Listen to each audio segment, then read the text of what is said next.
Paano nga ba masisira ang buhay ng isang pamilya dahil lang sa isang babae? Alam mo yung phrase na eat the rich? Ganun yung literal na nangyari dito.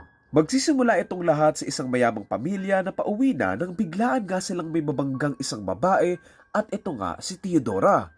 Para matulungan siya, dito na nga nila siya sinama doon sa may bahay nila para magamot at matulungan nga siya na isang malaking pagkakamali. Sa pagdating nga nila doon sa may bahay, dito na nga nila kukuhanin si Theodora bilang katulong nga doon sa may bahay nila kung saan dito na nga magsisimula yung napakaraming mga gulo sa buhay at bahay nila. Sa mga susunod na araw na kasama nga nila si Theodora, dito na nga magsisimulang mag-away itong mag-asawa, mag-aaway yung mga anak sa mga magulang at iba't iba pang mga gulo na sisira nga sa pamilya nila. Dahil dito, ang komportable at masayang buhay nila na malayo sa mga kaguluhan ay unti-unting masisira dahil sa grupo ng mga taong may planong masama sa kanila. Title ng movie, Delicious. Honestly, sobrang na-entertain ako panoorin yung film, sobrang thrilling, I love the mystery within the film, pero medyo nakulangan lang ako doon sa mismong core ng story. Alam mo, kung aware lang sila sa mga taong nakapaligid sa kanila, tapos hindi lang sila nag-i-stay doon sa may bubble nila, paniguradong malalaman agad nilang yung mga tao nakapaligid sa kanila mga scammer eh. Sa simula pa lang, pinakita na agad kung gaano ka out of touch itong pamilya na to sa mga problema sa lipunan. Doon nga sa may opening, since komportable nga sila doon sa bulletproof nilang sasakyan, wala silang pakialam and sympathy doon sa mga tao nakikipaglaban sa sistema dahil nga hindi naman sila inaapektuhan at naghihirap dito eh. And ang focus lang talaga nila ay makapagbakasyon on which yung mga nagpoprotesta doesn't have the luxury for.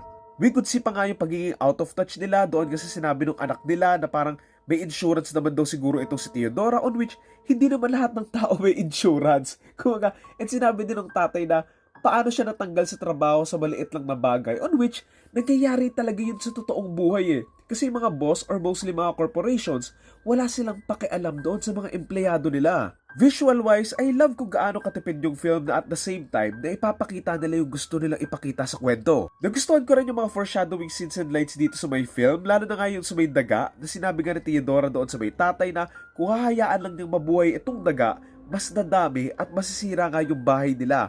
On which, ganun din yung mismong ginawa ni Theodora doon sa pamilya nila, kaya nga nasira yung pamilya nila. Dahil hinayaan lang nila si Theodora na pumasok sa buhay nila, ayan tuloy, nasira yung pamilya nila. Baga pwede naman nila ipadala sa ospital si Theodora, sungitan tapos paalisin na lang or ipapulis na lang nila, pero hindi nila ginawa na sana hindi na mangyayari yung lahat ng to in the first place eh.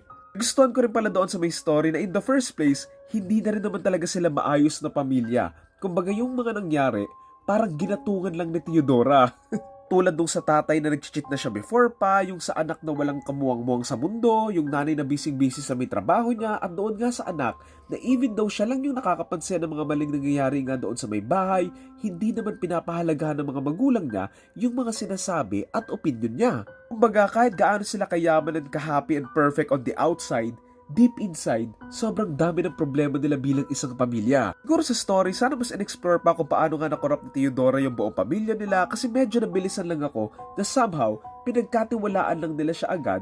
Pero siguro nga, dahil nga sa sobrang naive lang talaga nila. Tulad nga na sinabi ni Theodora, gusto niyang i-connecta yung mga buhay nitong mga mayayamang to sa buhay ng mga tao sa lower class and doon nga papasok yung lamunan ng mga tao aspect ng film. Interesting naman yung twist or basta yung Hannibal aspect ng film kasi it's unique and literal na eat the rich. Pero for me lang this plot is very raw and it didn't lead to nothing in the end beside these people being just Hannibals. Sana they did go more on to the details kung ano nga meron doon sa grupo na to, bakit nila to ginagawa and for what more purpose. Kasi I like the mystery but at the same time, the film plot suffered with the lack of context about it eh. Lastly, doon sa may ending, gets ko naman kung bakit nila kinuha si Albe. Kasi siya yung pinakamadaling mauto na even though galing nga siya sa yaman, gets niya yung struggle nila Theodora na hindi pinapakinggan ng society and ng sistema eh. The film isn't the worst and it's fun naman and it could have been better, lalo na nga yung ending. So yun lang, again ang title ng film ay Delicious. Sorry, may sipon ako ngayon kaya medyo nahihirapan ako magsalita and ang torta rating ko ay 6